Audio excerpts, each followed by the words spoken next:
Assalamu alaikum. One of the thoughts that I was thinking about was what makes us dignified as Muslims. And obviously, it is the submission to Allah, alhamdulillah, and through the submission of Him, we do a lot of unique things that a lot of religions don't do. And we have uniqueness and distinction about us, alhamdulillah.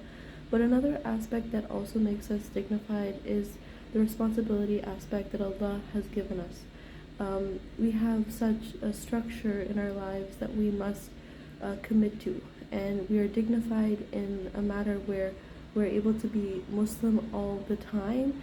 And if somebody were to call us late at night and like, I need help, you would be able to use your okay, I'm doing this for the sake of Allah. Like, this always repeats. It gives us the fuel to do the right things. Whereas other religions, I don't have to visit my mom this week, I don't have to message, I can just, like, alhamdulillah, Allah has allowed us to have such dignity in our responsibilities. Like, responsibilities give us this uniqueness that it's not fun and games. The interactions that we have with other people, it is no fun and games, because a lot of barakah and a lot of sin can come from our tongue, the interactions we have for others, and it's in such a high regard that no other religion can beat it.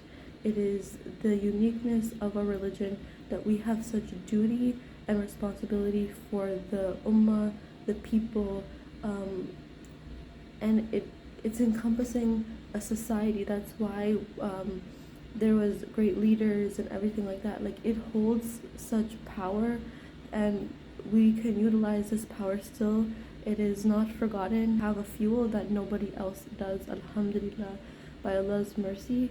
And I wanted to talk about another component, that all leaders should not be emotional. You find that some leader, like, and this is talking about, like, some leaders are like, they're swayed by other people. They're like, oh no, like, I have to, do this ruling in order to please this mass of people, or in order to get more funds. But if you could look at the predecessors and the leaders, you can tell that they had an attunement, and then, like, they were in tune with their the most vulnerable, and they didn't get swayed by the power. Umar Abdulaziz, what he did was he made sure he reduced. So people were like buying land just cause, but he made sure that people were not buying land, so that the low income could have an opportunity to he was so, like, it's pristine things. Like Umar Khattab, like he I don't know how. Another example would be Umar, may Allah be pleased with him. What he did was he also did childcare benefit for people with children. There's like so many things, because we have a pull towards humanity, alhamdulillah. So I just wanted to move forth that we should not be like the non-Muslims. Like, if somebody calls us at like 12 at night, if like, we should just be like, okay, like, don't say, oh, I have work, like, sorry, like, message. You shouldn't be unreading the message for more than 3 days. Like, you should respond. Like, if you shouldn't leave a gray check mark. Like, these traits don't exist, and we're sliding too much in this regard, in my opinion. So some reflections, some takeaways is, number one, to have a communal goal. So whether that's like, I'm going to message one person per week, or I'm going to respond within 24 hours, having a standard for yourself in the community regard, or that's like, if you're still not at that level, like a family, like goal, meaning like, okay, I'm going to message or connect with, so like, it's basically where you're standing, but make it a human goal with individuals, and that's number one. Number two is, I believe that it's yeah.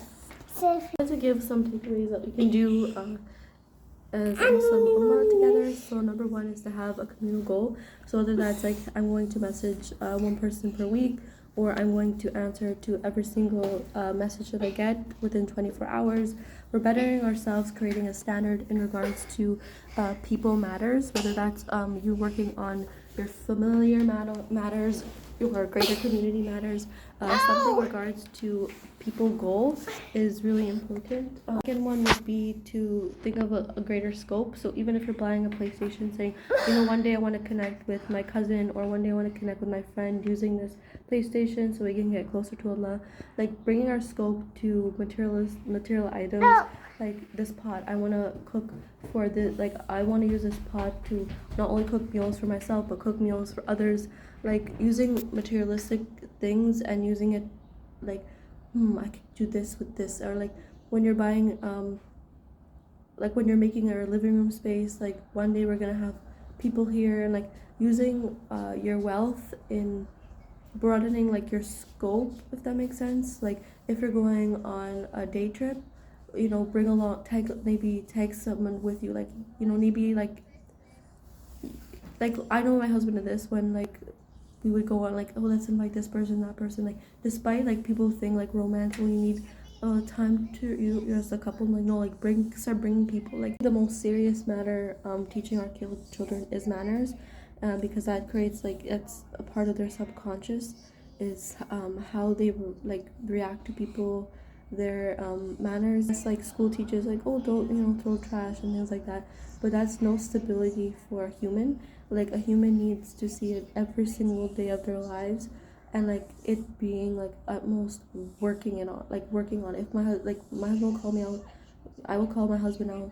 Like you call out like in the home, and knowing that it's a standard, like confronting as you can, being soft and firm at the same time about character traits.